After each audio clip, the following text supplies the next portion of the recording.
Microbiology का जो chapter पढ़ा रहे हैं एंटीबायोटिक सब्सिटिबिलिटी टेस्ट या टेस्टिंग, उसमें जो है होता क्या है, कुछ टर्म्स है वो सारे कुछ बता चुके हैं।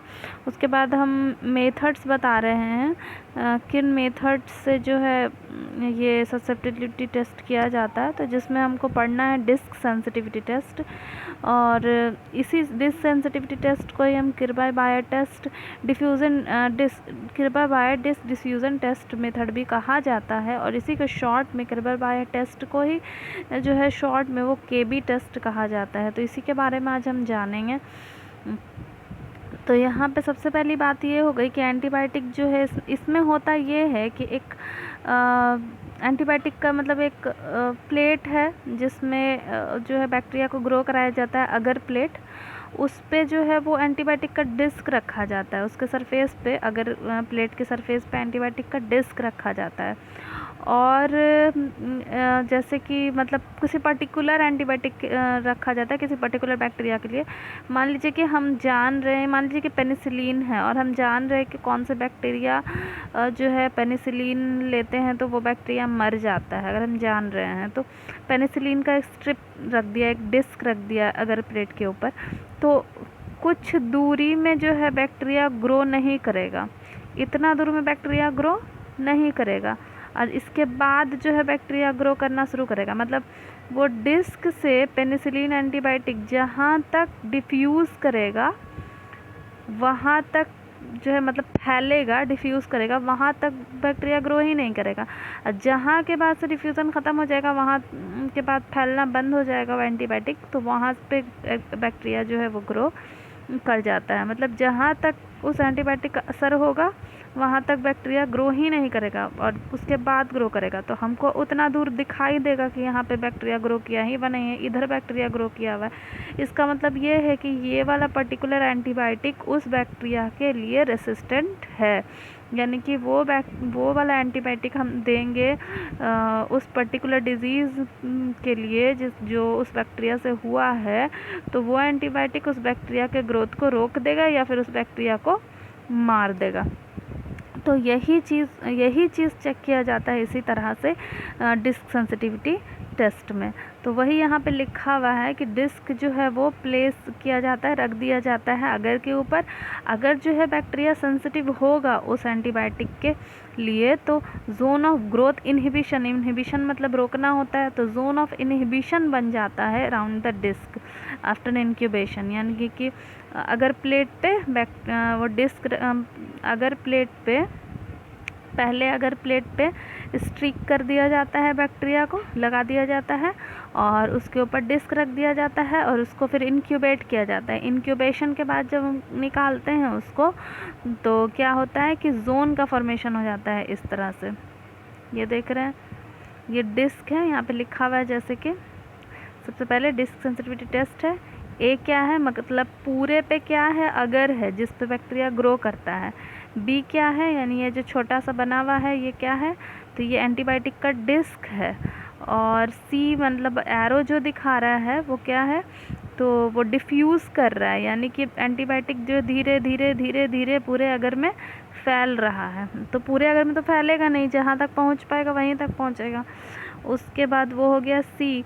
और उसके बाद ई वाला जो है, देखिए ई वाला जो है वो दिखा रहा है जोन ऑफ इनहिबिशन का जोन, यानी इतना दूर तक जो है बैक्टीरिया ग्रो नहीं किया है। और डी वाला जो दिखा रहा है वो क्या है, इतना डी वाला जितना स्पेस दिखा रहा है ना उतना तक बैक्टीरिया ग्रो किया है। यानी कि जहाँ पे डिफ्यूज़ किया जहाँ तक एंटीबायोटिक वहाँ तक बैक्टीरिया ग्रो नहीं किया है, और जहाँ तक डिफ्यूज़न ख़त्म हो गया वहाँ के आगे एंटीबायोटिक नहीं गया तो वहाँ पे जो है बैक्टीरिया ग्रो कर रहा है। तो जितनी दूर में बैक्टीरिया ग्रो नहीं करता है वही वाला पार्ट जो है वो क्या कहलाता है, जोन ऑफ इनहिबिशन कहलाता है।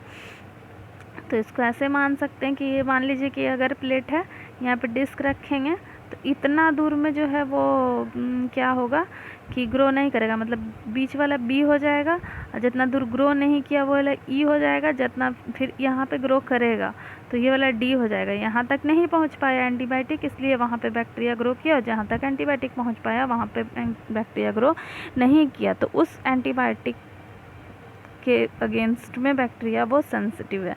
यही चीज़ होता है डिस्क सेंसिटिविटी टेस्ट। तो यहाँ पे ये तो समझ में आ गया होगा। और द जोन साइज, जो जोन होता है, जोन वो कुछ फैक्टर्स पे डिपेंड करता है, फैक्टर्स आगे बताएंगे। और यहाँ पे जो है डिस्क सेंसिटिव टेस्ट जो है वो 2 तरह का ये भी होता है, एक कंपैरेटिव डिस्क टेस्टिंग होता है और एक स्टैंडर्ड डिस्क टेस्टिंग होता है। और डिस्क ये दोनों को भी बताएंगे। और यहाँ पे आ जाते हैं, थोड़ा सा देख लेते हैं कि disc sensitivity test performed on agar plate कैसे किया जाता है। वही बात है जो बता चुके हैं पूरा। सबसे पहली बात हो गई कि एक छोटा सा डिस्क जो है या फिल्टर पेपर ले लेते हैं जिसके ऊपर क्या लगा हुआ है, पहले से एक पर्टिकुलर एंटीबायोटिक एक क्वांटिटी में, एक अमाउंट में लगा हुआ है, नोन, मतलब हमको मालूम है कि इस डिस्क के ऊपर कौन सा एंटीबायोटिक है, वही उसके ऊपर लगा हुआ है। उसको रख देते हैं कहाँ पे, हम अगर प्लेट के ऊपर रख देते हैं, अगर प्लेट के ऊपर रख देगा और फिर उसको इंक्यूबेट करते हैं। और उस अगर प्लेट पे पहले ही हम बैक्टीरिया स्ट्रिक कर देते हैं, मतलब बैक्टीरिया को इनोकुलेट कर देते, रख देते हैं। और तब उस पर डिस्क रखा है एंटीबायोटिक का, फिर उसको इंक्यूबेट करने के लिए छोड़ देते हैं। तो इंक्यूबेशन का टाइम तो मालूम ही है, 18 से 24 घंटा के लिए रख देते हैं। और उसके बाद वो एंटीबायोटिक डिफ्यूज़ करता है कंसंट्रेशन ग्रेडियंट में। कंसंट्रेशन ग्रेडियंट कहने का मतलब भी मालूम होगा कि हाई कंसंट्रेशन से लो कंसंट्रेशन, मतलब यहाँ पे जो है एंटीबायोटिक ज़्यादा है और बाकी सब जगह तो एंटीबायोटिक है ही नहीं, तो यहाँ पे कंसंट्रेशन जो है एंटीबायोटिक का क्या है, ज़्यादा है, और ये सब जगह पे कम है। तो हाई कंसंट्रेशन से लो कंसंट्रेशन की तरफ वो एंटीबायोटिक क्या होने लगेगा, डिफ्यूज़ करने लगेगा, फैलने लगेगा इंक्यूबेट करने के बाद। और वही बताया हुआ है फिर यहाँ पे ये वाले पॉइंट में कि if the bacterial strain is sensitive होगा, अगर बैक्टीरिया का स्ट्रेन जो भी बैक्टीरिया है वहाँ पे वो उस एंटीबायोटिक के लिए सेंसिटिव होगा तो जोन ऑफ इनहिबिशन बना देगा, यानी कि उतना दूर तक ग्रो नहीं करेगा, जितने दूर तक ग्रो नहीं करता है उसी को जोन ऑफ इनहिबिशन कहा जाता है। यही इसको जो बता चुके हैं हम, इस तरह से भी देख सकते हैं। और यही स्केल है, उस जोन ऑफ इनहिबिशन को मेज़र किया जाता है कि कितने दूर तक ग्रो जोन ऑफ इनहिबिशन है। जो जितना ज़्यादा जोन ऑफ इनहिबिशन होगा उतना ज़्यादा सेंसिटिव होगा बैक्टीरिया के। यही है, अगर प्लेट है इससे पहले ही बैक्टीरिया को स्ट्रिक कर दिया जाता है, तब ये जो छोटे दिख रहा है ये एंटीबायोटिक का स्ट्रिप है, डिस्क है, उसको रख दिया और फिर उसको इंक्यूबेट कराया, इंक्यूबेशन कराया। तो देखिए सारे एंटीबायोटिक के चारों तरफ जो है जोन बना है, जोन जितना दूर बना है, जैसे ये वाले डायग्राम में है कि ये डिस्क हो गया जोन ऑफ इनहिबिशन, यानी इतना दूर तक बैक्टीरिया ग्रो नहीं किया है, फिर बैक्टीरियल ग्रोथ यहाँ पे हुआ है। तो यानी कि उस डिस्क के लिए, उस एंटीबायोटिक के लिए बैक्टीरिया जो है वो सेंसिटिव है।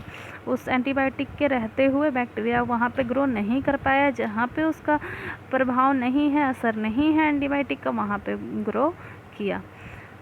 उसके अलावा थोड़ा सा पॉइंट यहाँ पे ये भी दिया हुआ है कि डायमीटर ऑफ द जोन जो है, जोन ऑफ इनहिबिशन जो है कितना बड़ा है वो कुछ फैक्टर्स पे डिपेंड करता है। तो वो यही दिया हुआ है कि द क्वांटिटी ऑफ एंटीबायोटिक का क्वांटिटी कितना है, ज़्यादा होगा तो ज़्यादा जोन ऑफ इनहिबिशन होगा, जोन बनेगा, कम होगा क्वांटिटी तो कम जोन बनेगा। उसके बाद है कि degree of susceptibility of the bacteria, यानी कि बैक्टीरिया उससे कितना ज़्यादा सेंसिटिव है, ज़्यादा सेंसिटिव होगा तो उतना ही बड़ा जोन बनेगा, कम सेंसिटिव होगा तो छोटा जोन बनेगा। फिजियोकेमिकल प्रॉपर्टी, एंटीबायोटिक की केमिकल प्रॉपर्टी कैसी है उस पर भी डिपेंड करेगा। अगर प्लेट का डेप्थ, यानी कि कितना गहरा डेप्थ है, उस पर भी डिपेंड करेगा। कंसंट्रेशन ऑफ बैक्टीरिया कितना है, यानी कि कम अमाउंट में बैक्टीरिया है या ज़्यादा अमाउंट में बैक्टीरिया है, इस पर भी डिपेंड करेगा। और हाँ, ग्रोथ की बात बोला जा रहा है कि ग्रोथ जो होगा ना इंक्यूबेशन के बाद वो कैसा होगा, तो सेमी कॉन्फ्लुएंट ग्रोथ होगा, यानी कि थोड़ा सा रफ टाइप का होगा ग्रोथ, ताकि हमको दिखाई दे सके। रफ नहीं होगा तो हमको दिखाई ही नहीं देगा कि ग्रोथ हुआ है कितना नहीं हुआ है। ये हो गया आपका किर्बी बायर डिस्क मेथड, या जिसको बोलते हैं केबी मेथड या डिस्क सेंसिटिविटी टेस्ट, इसके बारे में बता दिए। अब हाँ, इसका 2 मेथड है, 2 अलग अलग टाइप बताया हुआ है, कंपैरेटिव डिस्क टेस्टिंग और स्टैंडर्डाइज्ड डिस्क टेस्टिंग। इसको हम नेक्स्ट वीडियो में आपको बता देंगे। ये वीडियो जो है कैसा लगा वो कमेंट करके बताइएगा, एक लाइक कर दीजिएगा अगर अच्छा लगा होगा तो, और अगर कुछ पूछना हो तो कमेंट करके पूछ सकते हैं। और प्लीज़ चैनल को नहीं सब्सक्राइब नहीं है तो सब्सक्राइब कर दीजिएगा और प्लीज़ ज़्यादा से ज़्यादा शेयर कीजिएगा।